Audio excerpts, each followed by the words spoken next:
Okay, thanks. All right, good morning, everyone. Welcome to, oops. Sorry. I have the wrong PowerPoint set up. Welcome to a session. Welcome to a different session. Feel free to Come up front. Yeah, move up because we're hoping this will be interactive. So please come up to the front because we'd like to, Kumbaya. There are more of us than there are of you. yeah. So I have, Plus, you brought your presentations for us to review, right? right, exactly. That's what this No, that is, Yeah, This is a crit panel, right? Yeah. that is the right That was a one. joke about it. It's too early for joking. Everyone gets up and leaves. Yeah. Yeah. Well, you can already tell we have a really great panel. So, my name is Beth Borg. Welcome to Tips for Presenting at MCN. That is the room and the panel that's up here now. This is another session in our new professional development track that we'd like to thank Johns Hopkins for sponsoring. And our goal this morning is to provide some insight in how to give engaging and fun presentations for an MCN audience. And we have a really great panel of people to talk about that who have given over 60 presentations amongst the four of them. And so, yeah. At MCN alone. At MCN alone, yes, just at MCN, and pretty much within the last decade. So you guys are churning along. And so the plan is just, I'll give some brief intros, and then we have a couple of questions to guide the discussion, but we also want this to be interactive. So please feel free to jump in if you have other questions or thoughts on what we're talking about. So hopefully this will be a good discussion. So quickly, our panelists are, our first one is Christina DePaolo, who's the Director of Communications at 4Culture. And she's been attending MCN since 2003 and has served on the board and is a past president and has presented or organized a dozen sessions in that time. Douglas Hegley, who's the Director of Media and Technology at MIA, has attended MCN since 2004 and served on the board and as a past president as well, and has presented 15 times in that time. Emily Lytle-Painter, who's the brand content manager for Highlands, who has gone to the dark side, as she has told us a number of times, and a freelance digital experience strategist, has attended MCN since 2013 and has presented a record 11 times. I think you win for the most in the shortest amount of time, so congratulations. And has served on the program committee and is SIG chair and co-led the Great Muse Women Mentor Pilot last year. And finally, we have Paul Marty, who's a professor in the School of Information at Florida State University, has been attending MCN since 1998, so I think you win the award for the longest, and has served on the board and on the program committee, and has delivered a dozen presentations since about 2000.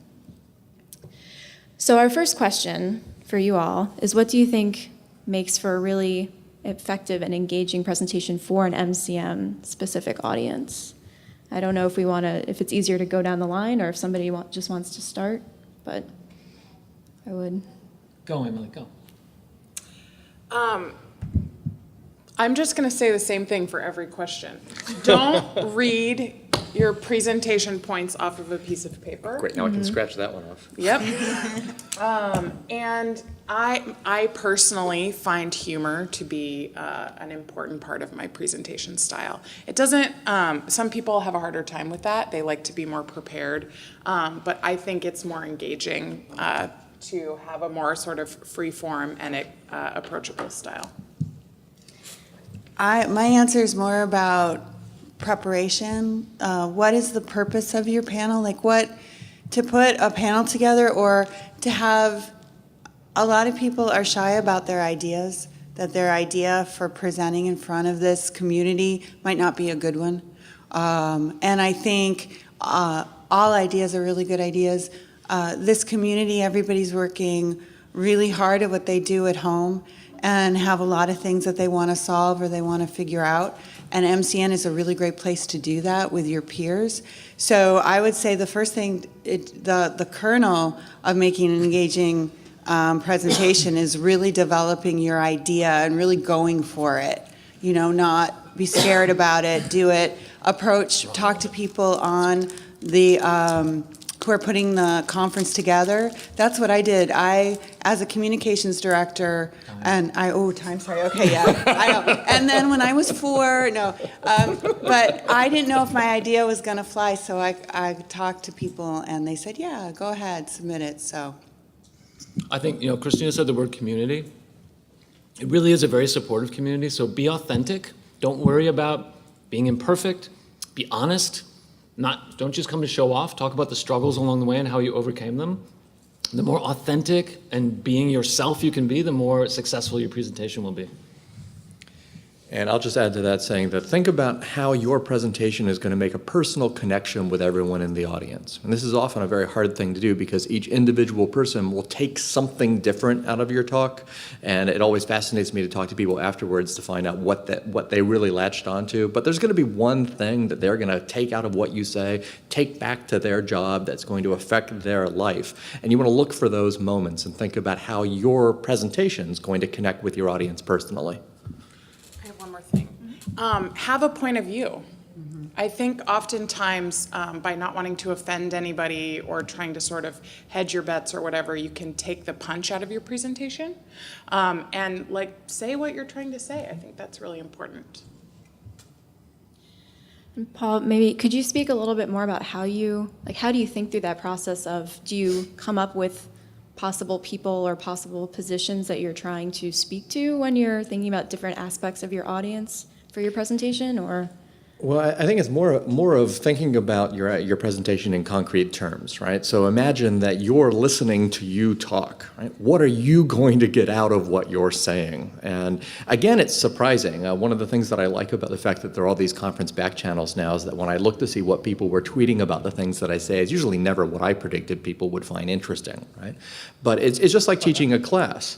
Where what I try to do in every lecture or every session is think about how my students are going to use what I'm saying on the job and provide as many opportunities for people to make that personal connection to their own work as possible. So it's hard to answer the question because it's going to be different every time you give a talk, right? But don't just throw these ideas out abstractly. Try to give people hooks that they can grab onto to employ in their everyday lives. And you don't know what hook they're going to grab, but if you give as many hooks out as possible, hopefully you're going to catch somebody.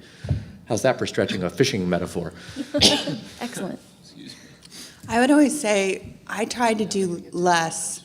A lot of presentations, to me, sometimes are all over the map, and I don't have a really good attention span. So when I sit in a presentation, if somebody's really clear and is making one point, but they're making it really, really well, that works for me better than somebody making 10 points and I was lost 5 minutes ago. So when I put presentations together, I really encourage people to be really simple and concise, and we tend to try to do too much. So I think that's something that actually takes practice.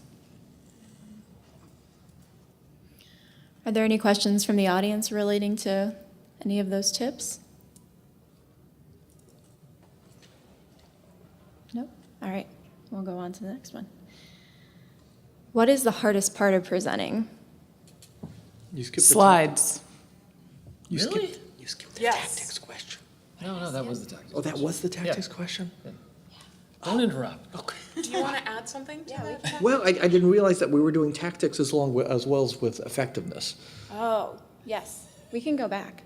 Would you like to talk about tactics? Well, no. Let me just reinforce Christina's point then about keeping it simple, right? The one thing that I'm always disturbed to see are the slides that have like a gazillion PowerPoint points on them. And you've seen if Abraham Lincoln had PowerPoint for the Gettysburg Address slides, right? These sorts of things, which are fun to look at if you've never seen.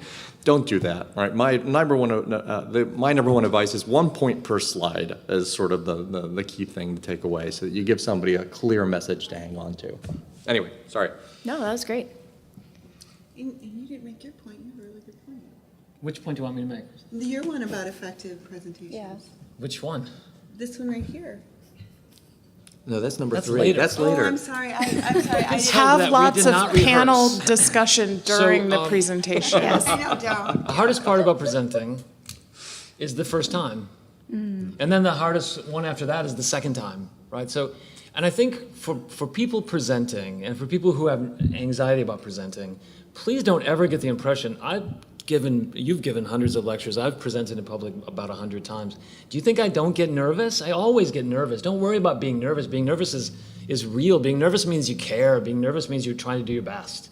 And you know, athletes in championship games are nervous. They focus that energy into performance. And if you think that way, that will pull you through, I think, a little bit too. And the other thing is, you're going to make a mistake. Don't dwell on it. And the story I always tell is, I once gave a presentation to the Board of Trustees at the Metropolitan Museum of Art from a stage for an hour, and when the whole thing was over and I looked down, my fly had been open the entire time. If I could survive that, I could survive anything.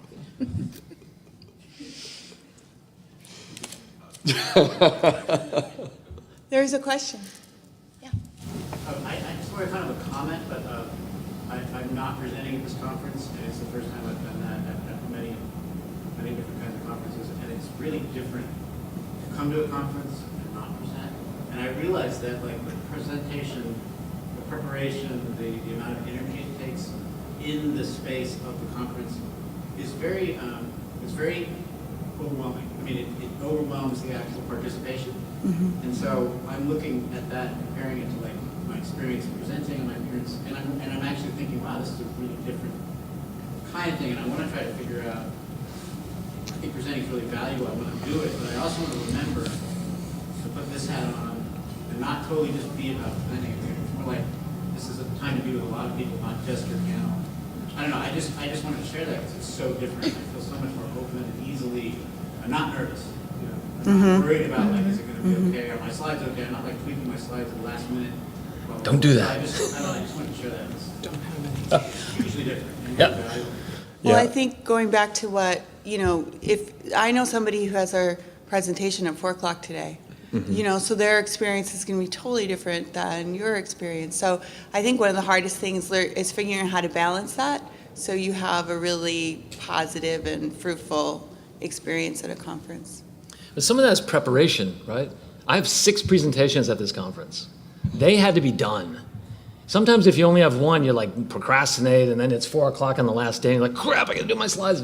If you're prepared ahead of time, I feel I'm attending sessions, I'm paying attention because I know I'm prepped.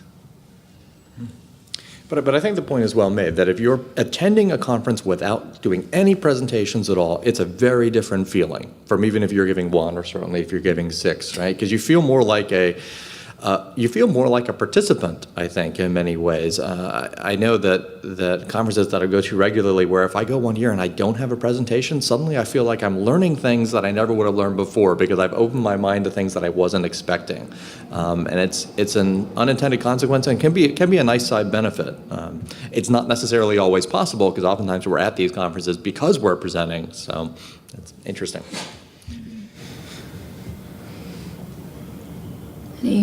Any other thoughts, any other questions?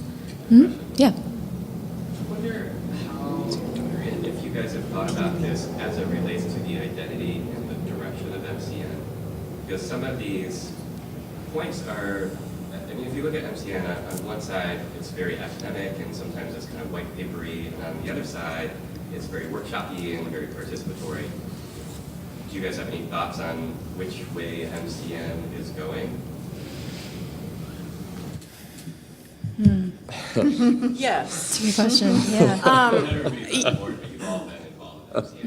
Yeah, I think about this all the time, and I actually think about it specifically in relation to my session design, I would call it, as I'm thinking about how I want people to experience the session that I'm leading. And a good example was yesterday. Douglas and I presented on everybody's been talking about innovation. How do we keep innovation happening when it sort of can be very draining on the people doing it? And to me, having that not be a panel talking at a room was really important. And so, and we got wonderful ideas because we went out and talked to the room. We broke up into groups repeatedly during the session so that everyone in the session actually had a voice. And I think I've been thinking a lot about that in relation to my involvement with the organization in the future and what session design will look like, so that people, I think it's really scary to think about standing up in front of a room of 100 people and just talking for 50 minutes. But if people think about their options as, could you make it a workshop? Could you make it a round table? It all of a sudden isn't maybe less as intimidating. And I think it's a better and more varied experience for the participants. It's not just moving room to room with your stuff and sitting in the third row, you know? I think in that model, it's not even a presentation, it's a facilitation. Yeah. And I mean, you guys did a great job with it yesterday, but it was very different from something that's purely didactic. Yeah. I do think there has to be a balance, though. I mean, there's some deeply researched and some very measured presentations that are important, too. I mean, we're not here just to hang out and have fun together. So even that session yesterday, there's a structure to it. We had very structured questions, we had very structured responses, and then it's just a matter of having people participate rather than sit passively and listen.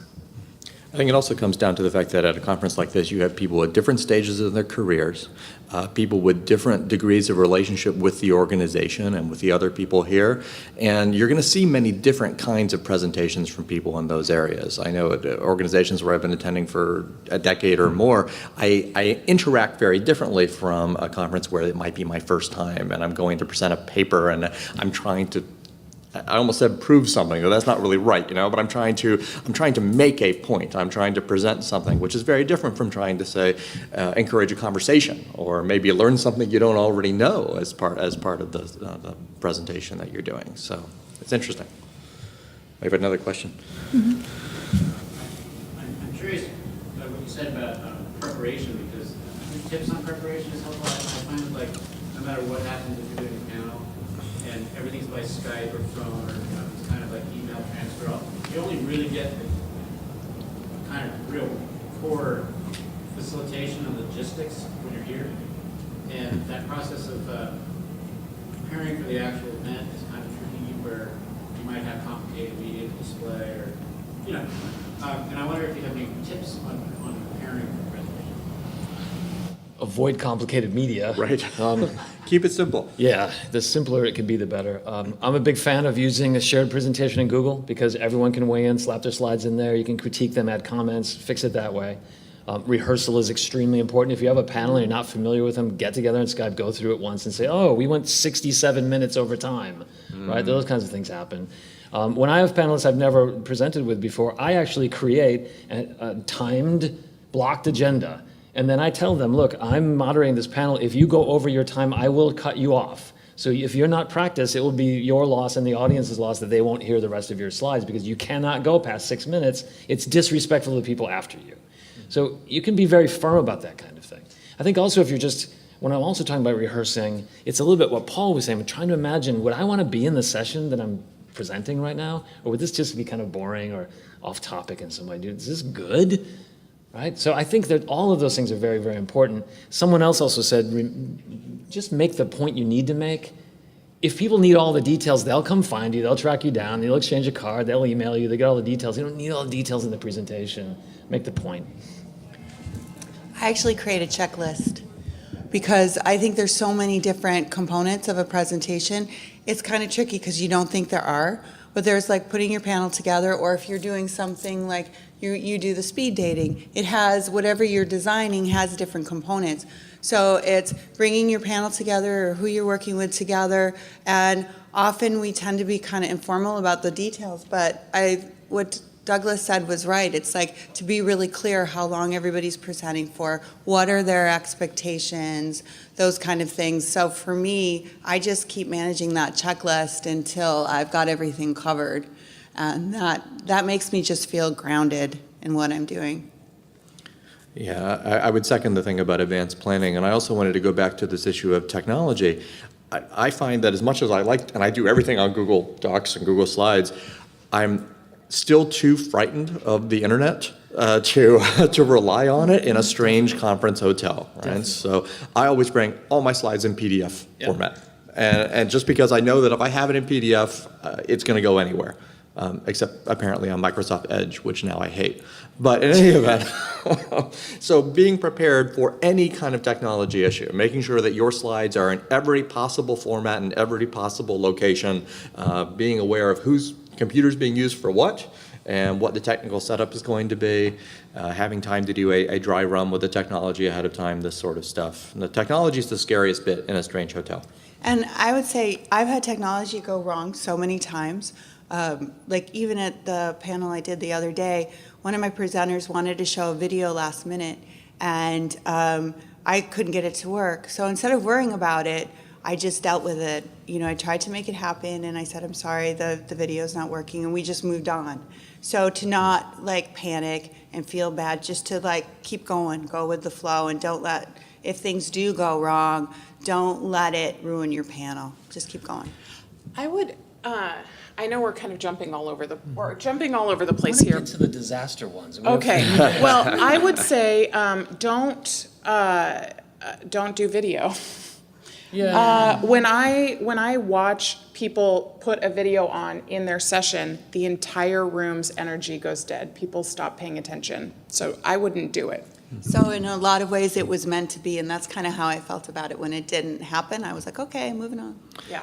And I don't know if you want to segue to the disaster one, but if you want to segue to the disaster one, I think one of the hardest things about presenting is knowing when it's okay to go off script. And some of the worst talks that I've ever given is when I've stuck rigidly to the script, even though when I shouldn't have. You see people walking out and you just keep talking. Right, exactly. So so is there anything you can do at that point? I mean, do you pivot to something Yeah, you go off different, script. or- Yeah, Okay. yeah. I mean, there's just many a time where you realize that what you've prepared isn't connecting with your audience, and sometimes you just need to abandon everything you had prepared and just say something completely different. And in those situations, how do you gauge? Do you draw from other presentations you've seen at the conference? How do you gauge how to pivot to make it more engaging? It's MCN. Just ask.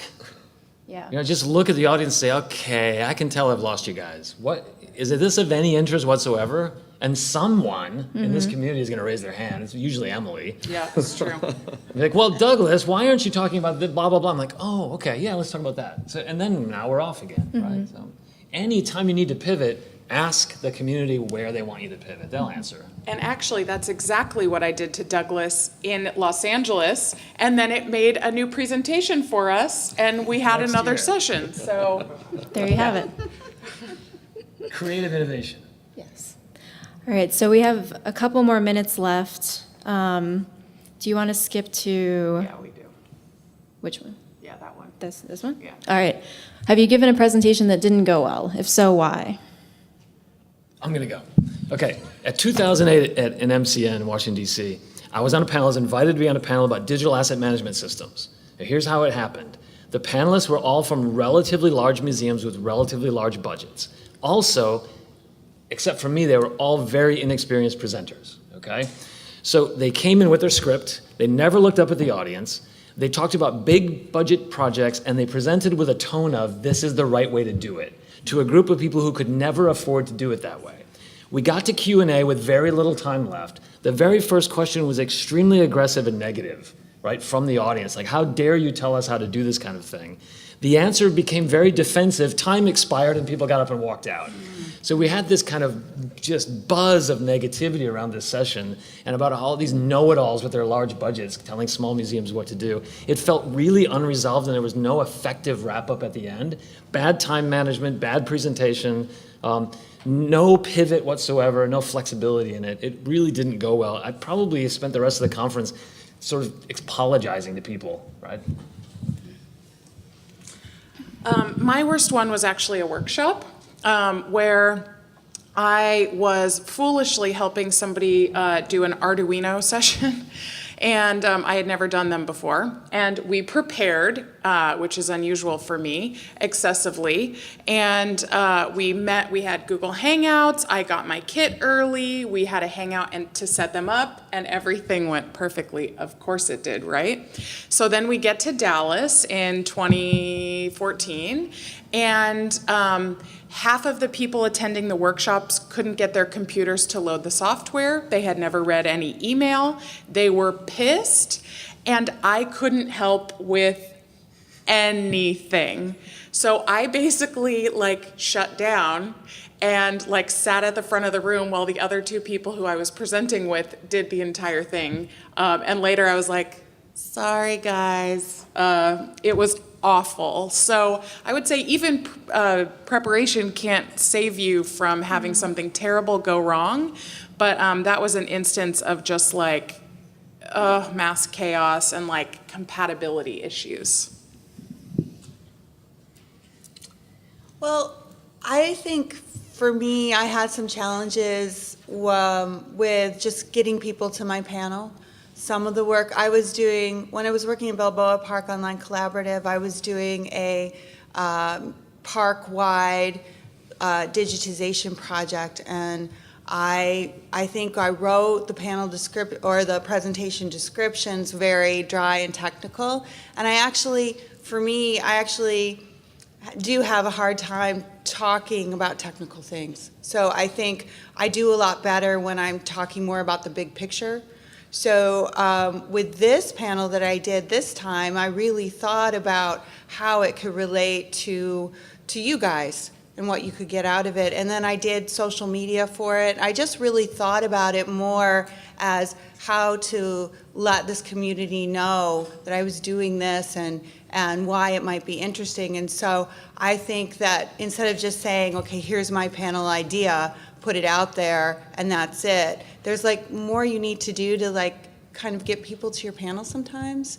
And so for me, having just technical panels were difficult. Just having a couple people show up was hard, you know. Yeah. I don't know if I have any stories to top some of these, but I would just speak in the abstract here and say that all of my worst talks that I've ever given are the ones where I rigidly stuck to what I was going to say, even when I knew that it wasn't reaching the audience. And it's hard to have the confidence to go off script. It's very, very hard. And many times in my career, I haven't had that confidence, and I've stuck with what I've said, and I've got to the end of the talk, and I'm like, this is a terrible talk. Or I should have just stopped halfway through. And it's hard to do that. And you reach a point where you have to say that you trust the process that you've gone through to get to that point where you're giving the talk, that if it's not working, you can make it work, but it's hard to have that confidence. Get a couple of friends and take an improv class. I was Seriously. about to say, Yeah. try performance methods. Take a couple of improv classes, make a complete ass of yourself. It's a blast, and next time you're on stage, you'll feel more comfortable. It's good advice. It's a great birthday present, by the way. Invite all your friends and say, look, I don't want any gifts. I got stuff. I got a house full of stuff. I don't need more stuff. But if we all pool, $40 each, we can go take an improv class. Let's do it. It's good advice. Okay, we are wrapping things up. If you could give presenters one piece of advice, what would it be? Well, what I always say, again, remember this, how welcoming the community is. If you're nervous or it's your first time you've ever presented, say so. Say, I'm so nervous, I've never been up here before. I hope this is a good presentation. Everyone here has a strong empathy muscle. Everyone's been in those shoes, and everyone's gonna be like, okay, we're gonna take care of you. And they're gonna make sure that you have a good presentation. I'll go back to what I just said a minute ago. Trust the process. You just didn't materialize here out of the blue, right? You went through a whole series of steps in your career and everything you've done to get up to that particular stage, and you have to have confidence in the fact that that process you went through that brought you to this conference worked. And sometimes it's hard to do that, because sometimes you're standing up here thinking that you must have just, teleported here, but you didn't. And you can trust that background that brought you here to get you through any difficulty. I would say try to enjoy yourself. I think for me, being on panels at MCN and MW have really shaped my career, and I've done things that I didn't ever think that I would do, and I've learned things and implemented projects I didn't know I would ever implement because of these communities and putting myself out there. And at the base of that is just really enjoying the work that I do and sharing it with my national community. So that's really the core of it for me. So Don't read your presentations. I think that's a good note to end on. All right, thank you to all of our panelists. Thank you all for attending. thank you.